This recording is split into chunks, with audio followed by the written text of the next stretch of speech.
Hello, good morning students. I am Parvati from Suniyawali. आज का हमारा जो विषय रहेगा वो हिंदी का जो थर्ड पार्ट था संधि का अपना विसर्ग संधि वो रहेगा। पहले जो अपन वीडियो बनाई है उसके अंदर मैंने संधि किसे कहते हैं, सौर संधि क्या है, उसके पार्ट थे जितने भेद थे वो करवाए। उसके बाद व्यंजन संधि भी करवाई, व्यंजन संधि के जितने भी नियम थे वो करवाए सॉरी। और उन नियमों के बाद आज का जो अपना वीडियो है वो विसर्ग संधि का रहेगा। विसर्ग संधि क्या होती है, इसके भी कुछ नियम होते हैं वो मैं आपको करवाऊंगा। तो सबसे पहले हम जानेंगे विसर्ग संधि होती क्या है, इसकी परिभाषा क्या है। विसर्ग संधि जो होती है उसकी परिभाषा, विसर्ग जो नाम है उससे हमें पता चलता है कि विसर्ग एक चिन्ह होता है जो इस प्रकार लिखा जाता है, दो बिंदुओं से दर्शाया जाता है। ये विसर्ग का चिन्ह होता है। इस विसर्ग के बाद चाहे कोई स्वर आ जाए चाहे कोई व्यंजन आ जाए, उनके मिलने से जो परिवर्तन होता है वो क्या कहलाता है, वो विसर्ग संधि कहलाता है। ये अह की मात्रा होती है, अह काली जिसको बोला जाता है, इसकी ये मात्रा रहती है। अब आप एक बार इसकी परिभाषा पढ़ेंगे। विसर्ग, विसर्ग यानी ये जो चिन्ह है, इसके बाद चाहे कोई स्वर आ जाए चाहे कोई व्यंजन आ जाए, इनके आने से जो भी परिवर्तन होता है, जो परिवर्तन होता है उस परिवर्तन को क्या कहा जाता है, उस परिवर्तन को विसर्ग संधि कहा जाता है। क्या कहा जाता है, विसर्ग संधि कहा जाता है। दोबारा सुनेंगे। विसर्ग के बाद यानी जो विसर्ग चिन्ह होता है उसके बाद स्वर या व्यंजन के आने से जो परिवर्तन होता है उस परिवर्तन को क्या कहा जाता है, उस परिवर्तन को विसर्ग संधि कहा जाता है। अभी कुछ उदाहरण के माध्यम से आपको समझाऊंगा कि इनमें परिवर्तन किस प्रकार होता है। देखो मैंने यहाँ पर ये दो उदाहरण लिखे हैं। तो मन प्लस विज्ञान का मन है, देखो इसको अह बोला जाता है, चिन्ह के साथ जो चिन्ह को बोला जाएगा उसे बोला जाएगा मन है प्लस विज्ञान। अब इसमें क्या है, इसमें विसर्ग चिन्ह लगा हुआ है और इसके बाद क्या है, इसके बाद देखेंगे तो वी है और वी में पहला जो अक्षर है वो क्या है, वो अगर आप इनका वर्ण विच्छेद करें तो पता चलता है वह प्लस हर्ष ई है। यानी यहां क्या आ गया, व्यंजन आ गया। यानी मन जो ये विसर्ग था, विसर्ग के बाद में क्या आ गया, व्यंजन आ गया। नियम क्या कहता है कि स्वर या व्यंजन के किसी के भी आने से जो परिवर्तन होता है वो क्या होता है, विसर्ग संधि होता है। तो यहाँ पर जो संधि रहेगी वो क्या हो जाएगी, वो विसर्ग संधि हो जाएगी। लेकिन इसको अपन लिखेंगे कैसे, इसका जो अब आप इसको जोड़ेंगे, इसकी संधि करेंगे तो इसका जो परिवर्तित रूप है वो क्या होगा, वो ये होगा कि यहाँ पर जो है मनक में जो विसर्ग लगा हुआ है उससे पहले अपन देखेंगे क्या मात्रा है, ए की मात्रा है। उसके ठीक बाद क्या है, ये में से आ जाता है। तो एक नियम होता है विसर्ग संधि के अंदर जिसमें ये कहा जाता है कि अगर विसर्ग से पहले ए की मात्रा और बाद में अगर में से कोई भी अक्षर आता है तो जो विसर्ग होता है वो किस में परिवर्तित हो जाता है, वो ओ में परिवर्तित हो जाता है। किस में हो जाता है, ओ में। यानी विसर्ग की जगह क्या हो जाएगा, ओ की मात्रा लग गई। तो अपन इसको कैसे लिख सकते हैं, इसको लिखेंगे अपन मन विज्ञान, क्या लिखेंगे, मनोविज्ञान। क्या लिखेंगे, मनोविज्ञान। ये सारी चीजें जो है स्पष्ट होगी जब आप इनके नियम करेंगे।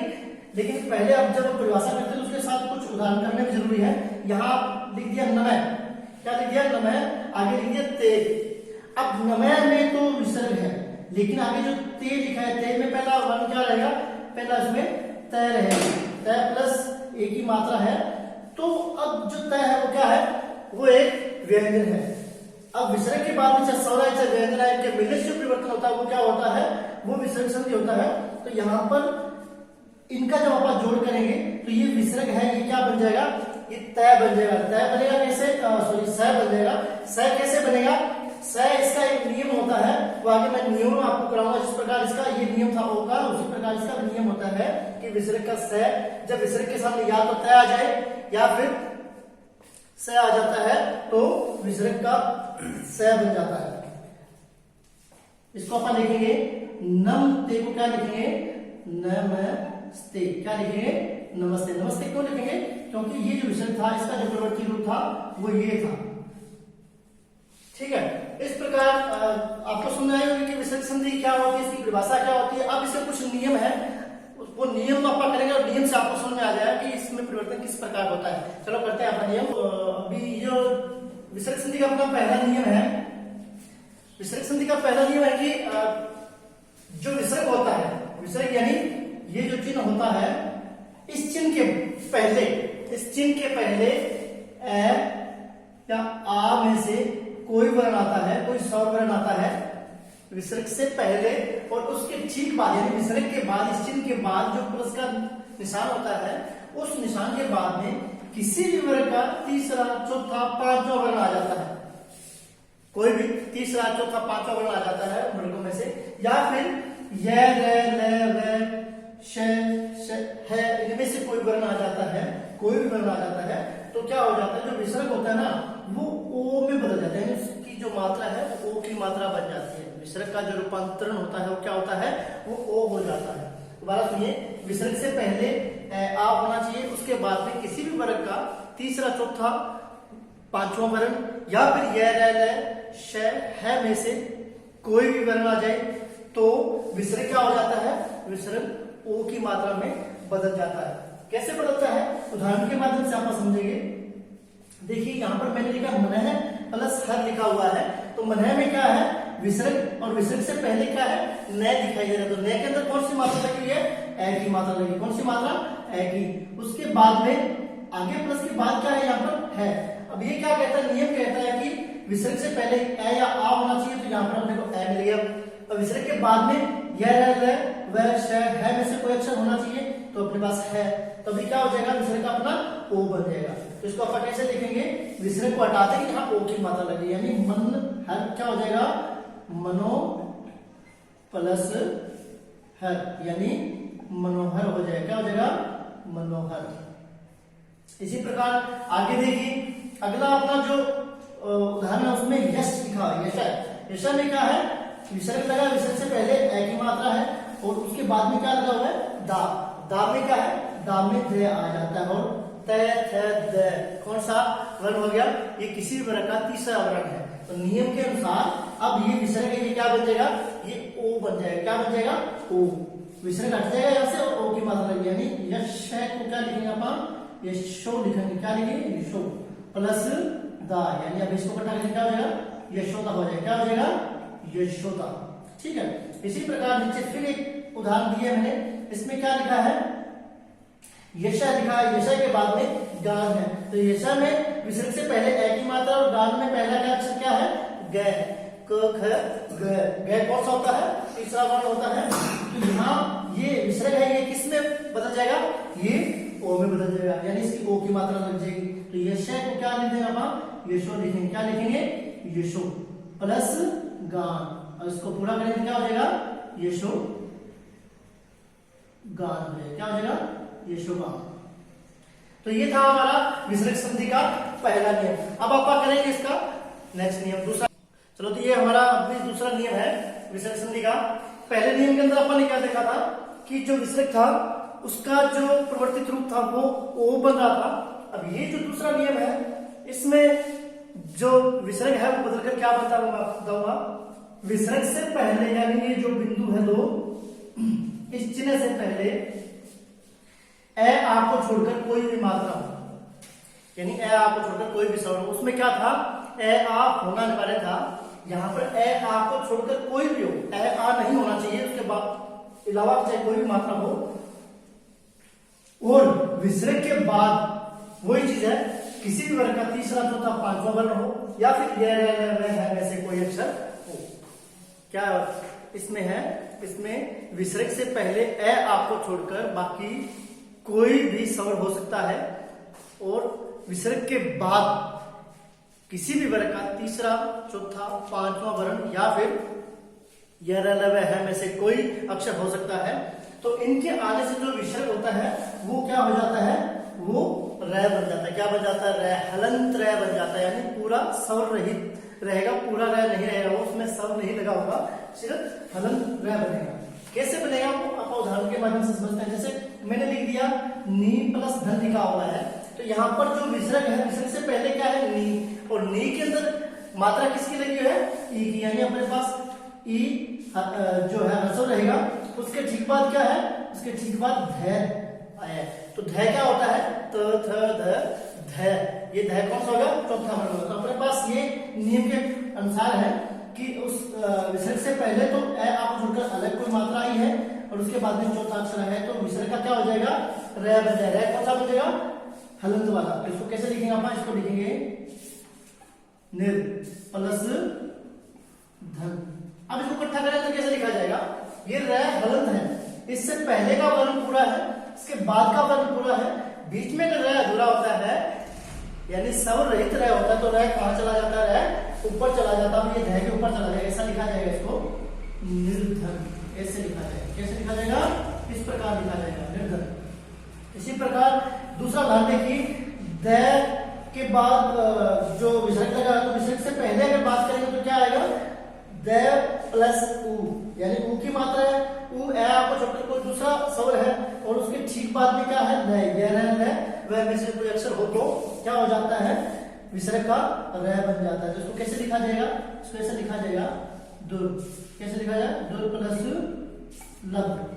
और अब इसको इकट्ठा करेंगे तो क्या हो जाएगा, वही है कि र से पहले और र के बाद वाला अगर अक्षर पूर्ण होता है तो हमारा क्या होता है, र ऊपर चला जाता है, क्या चला जाता है, र ऊपर चला जाता है। कैसे लिखा जाएगा इसको, इसको ऐसा लिखा जाएगा दुर्लभ, कैसे लिखा जाएगा, ऐसे दुर्लभ। इस प्रकार इन उदाहरणों के माध्यम से मैंने आपको समझाया कि किस प्रकार जो विसर्ग है वो र में परिवर्तित हो जाता है। अभी आप करेंगे आगे का तीसरा नियम। इसका तीसरा नियम क्या रहेगा अपना, विसर्ग संधि की अपन ने जो नियम किया, विसर्ग संधि का तीसरा नियम करते हैं। तीसरे नियम में क्या है कि विसर्ग के बाद तय आ जाता है, स आ जाता है, तो अभी स को दंत्य स बोला जाता है, विसर्ग के बाद त दंत्य स आ जाता है, तो विसर्ग का क्या हो जाता है, दंत्य स हलंत बन जाता है। देखो हलंत रहेगा ये, ठीक है। किस प्रकार बनता है ये देखिए, जैसे मैंने यहाँ पर लिख दिया दू प्लस सास, दू के साथ क्या लगा हुआ, विसर्ग लगा हुआ है। अब विसर्ग से पहले कोई भी स्वर है, लेकिन विसर्ग के बाद में क्या आया है, विसर्ग के बाद स दंत्य है, तो अब इस स की वजह से यहाँ जो विसर्ग है वो क्या बन जाएगा, वो दंत्य स में परिवर्तित हो जाएगा। इसको कैसे लिखेंगे आप, इसको लिखेंगे दुस, क्या लिखेंगे, दुस प्लस ये सारा उठा के रख देंगे साहस। अब जब इसको इकट्ठा करेंगे तो क्या हो जाएगा, ये स हलंत के साथ है, इसको आधे से दर्शाएंगे, यानी इसको लिखा जाएगा दुस्साहस। कैसे लिखा जाएगा, इस प्रकार लिखा जाएगा दुस्साहस। अभी इसका एक उदाहरण और देखिए, जैसे मन प्लस ताप लिख दिया मैंने, तो यहाँ पर मन के अंदर क्या लगा, विसर्ग लगा हुआ है, और विसर्ग के बाद में क्या है, विसर्ग के बाद में तय है। तो अब विसर्ग के बाद अगर तय आता है तो विसर्ग क्या होता है, किसमें परिवर्तित हो जाता है, वो स में परिवर्तित हो जाता है। तो इसका कैसा रहेगा, स कौन सा रहेगा, स दंत्य रहेगा, तो इसको लिखेंगे मंस, क्या लिखेंगे, मंस प्लस ता। अब इसको जब आप इकट्ठा करेंगे तो ये जो स है ये क्या हो जाएगा, ये हलंत वाला है जो आधा लिखा जाएगा, यानी इसको लिखा जाएगा मनस्ता। क्या लिखा जाएगा, मनस्ता, क्या लिखा गया, मनस्ता लिखा गया। तो ये था अपना तीसरा नियम। अभी आप चौथा नियम करते हैं। इसका चौथा नियम बिल्कुल इसी प्रकार का है कि विसर्ग से पहले ए आ को छोड़कर, यहाँ पर ये कंडीशन नहीं थी, लेकिन यहाँ जो चौथा नियम इसमें ये कंडीशन है कि विसर्ग से पहले ए आ को छोड़कर बाकी कोई भी स्वर आ जाता है, यानी ई उ ए कोई भी मात्रा आती है, और विसर्ग के बाद में क्या आ जाए, च आ जाए, छ आ जाए, श आ जाए, ये जो तालव्य स है ये आ जाए, तो इसमें क्या होता है, जो विसर्ग होता है वो तालव्य स में परिवर्तित हो जाता है। किसमें परिवर्तित हो जाता है, तालव्य स में परिवर्तित हो जाता है। तो अब ये क्या रहेगा, उदाहरण के माध्यम से समझिए। यहाँ पर मैंने दू प्लस त्रित्र लिख दिया। अब दू प्लस त्रित्र है, तो इस जो आगे क्या आ गया, च आ गया। इधर क्या था, विसर्ग था, विसर्ग के बाद च है, विसर्ग के बाद च होता है, और विसर्ग से पहले ए आ को छोड़कर बाकी कोई मात्रा, तो पीछे मात्रा कौन सी लगी है, ऊ की मात्रा लगी है। तो यहाँ पर जो विसर्ग है उसका क्या बन जाएगा, इसका तालव्य स बन जाएगा। इसको कैसे लिखा जाएगा, इसको लिखा जाएगा दुष प्लस चरित्र, ठीक है। अब यहाँ पर स हलंत लगा हुआ है। अब इस हलंत वाले स को जब आप इकट्ठा करके शब्द को लिखेंगे तो इसको किस प्रकार लिखा जाएगा, इसको लिखा जाएगा दुष्चरित्र। कैसे लिखा जाएगा, इस प्रकार लिखा जाएगा दुष्चरित्र, यानी इसको आधे स से दर्शाया जाएगा। इसी प्रकार दूसरा नियम देखिए, उदाहरण देखिए। इसका दूसरा उदाहरण क्या है, नी प्लस चल लिखा हुआ है, नी प्लस चल। यहाँ नी यानी न के साथ मात्रा किसकी लगी है, ई की, हसव ई है, और उसके बाद में च है। तो अभी क्या हो जाएगा, इस जो ये च है इससे पहले जो विसर्ग है वो किसमें परिवर्तित हो जाएगा, वो श में परिवर्तित हो जाएगा। कैसे लिखा जाएगा इसको, इसको लिखा जाएगा निश प्लस चल। अभी इसको कैसे लिखेंगे, ये श आधा दिखाया जाएगा, ये हो जाएगा निश्चल। कैसे हो जाएगा, निश्चल। इसी प्रकार अगर छह लिखा होता है यहाँ पर, जैसे चंद्र की जगह छल लिखा होता है, तो इसको कैसे लिखते हैं अपन, इसको फिर अपन लिखते हैं निश्चल। कैसे लिखते हैं, निश्चल। देखो यहाँ पर सिर्फ छह और छह ये शब्द है वो वैसा वैसा रहेगा। परिवर्तन किसमें था, परिवर्तन इस विसर्ग का था। नी प्लस चल लिखा तो निश्चल बन गया, नी प्लस छल लिखा होता तो निश्चल बन जाता। एक उदाहरण और दे देता हूं आपको, जैसे यहाँ पर श था, अब श के जो ऐसा लिख सकते हैं आप कि दू प्लस